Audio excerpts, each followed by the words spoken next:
Andrew. If you're watching this video, you're most likely renting or looking to rent this 2015 1200 GS by BMW.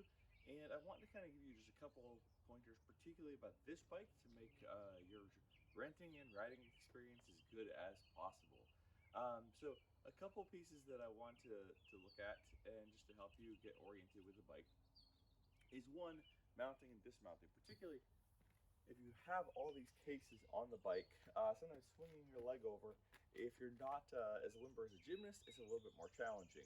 One way to make your life a lot easier is, as long as the bike's parked on a relatively flat and stable surface, you can actually just step onto the peg, you know, grab the brakes before you do, and just swing right over, and it becomes very, very easy. So some people try mounting from the ground, and you end up kind of hitting your leg on all these cases here.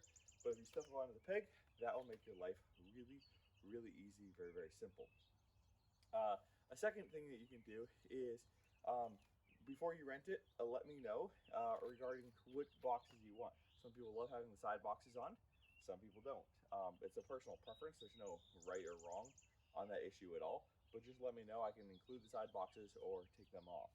The back box I usually leave on because inside there is the registration, is the insurance, and also there's a lock box for the key. So if I'm not there for drop off or for pickup, there's a lockbox in there, which I will give you the code to, and you can get in that way. Um, as with any bike, I would encourage you take a couple minutes when you first get on the road. The place for pickup is some nice road just to ride. Get used to the clutch, get used to the braking, get used to the handling.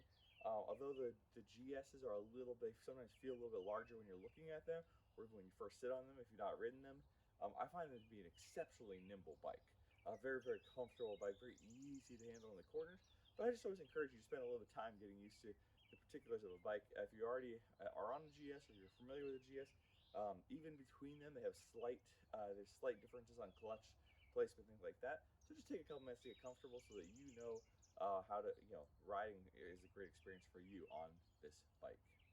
I want to look at a couple features that will be up front that you'll need to know. Gas tank is operated with a key. So you open the flap, pull up the key, closing it, same way, twist it, push it down, it'll kind of pop in place.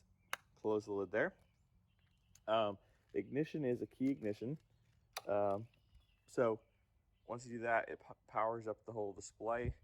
And your modes are adjusted by this button up here on the handle. So as you press and hold the modes, it'll say road, dyna, enduro, and rain. I usually start it on road mode, and then if it rains, I highly recommend putting it on rain. The bike will kind of assist you on some of the traction control. Dyna takes off some of the traction control pieces.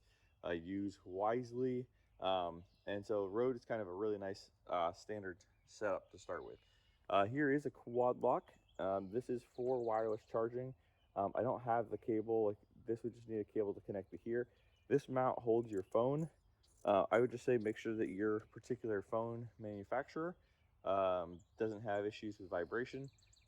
You're welcome to use these all at your own risk. On the two sides here, there are two USB ports that are powered, so you are welcome to use these to power your phone. To adjust the height of the visor, there's a knob on the right hand side. For riding purposes, it needs to be all the way up or all the way down, and that can be done simply with the turn of the button there. And I think on this side, obviously, the start is pressing and holding down here while the bike is in neutral. It will not start in first gear unless the clutch is in and the kickstand is up. So press down to start, press up to stop here.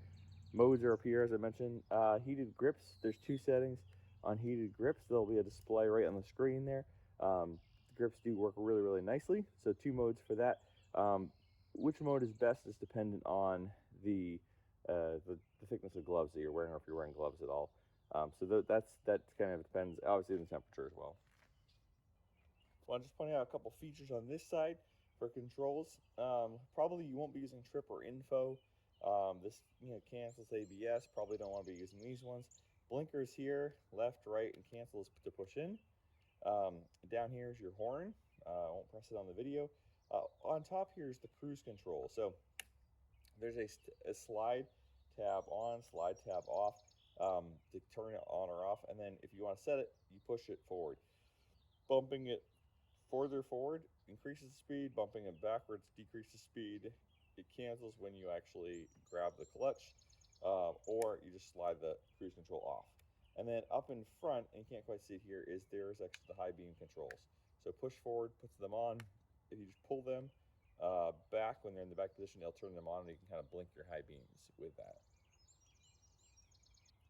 This bike has the Vario hard cases on it. If you are not familiar with the Vario hard cases, just want to do a quick introduction to those. So on the top, opening them, there's a yellow button here. Press and hold that. That flips up the handle. There's another yellow button in here. You push that down, and this opens up like so. It's very, very simple. Remember, for opening, you're just going to use the yellow levers there. The thing about the Varios is they are expandable, actually. So how do you expand them? So there's a lever up here. You push and pull this down, and it clips down into place. Actually, there's plastic there. Clips down into place. And to close it or to make it smaller, you just do that process in reverse. It needs to be all the way up or all the way down for travel purposes. But, simple, open it up or shut it, close it down. So I usually send them in the closed position, but you can actually have them open as well. In the top case, you will actually find the registration, the insurance, as well, lockbox to the key, a couple zip ties in case, God forbid, you need them for anything. It's always handy to have a couple zip ties, and also an extended foot. So if you're going to be in gravel or really soft loam, there's an extended foot to put on there. I think you're going to have an amazing time on this bike. If you are interested in renting it, please let me know. I rent through RiderShare, sometimes Twisted Roads as well. I hope you have an amazing time. Enjoy it. Keep two wheels on the ground at all times. If you do, like I said, for setup purposes, if you want the side cases for rental, let me know. If you don't, also let me know. I can take those on and off. Also, there's some seat adjustment height on here. I kind of have it in a middle range to start with. So if you have it preferences wanting it higher or lower, also please let me know, and I will do everything I can to get that set up for your preferences going into the day. So enjoy, have a great ride. There's some amazing roads all around us in New England, and make the best of it.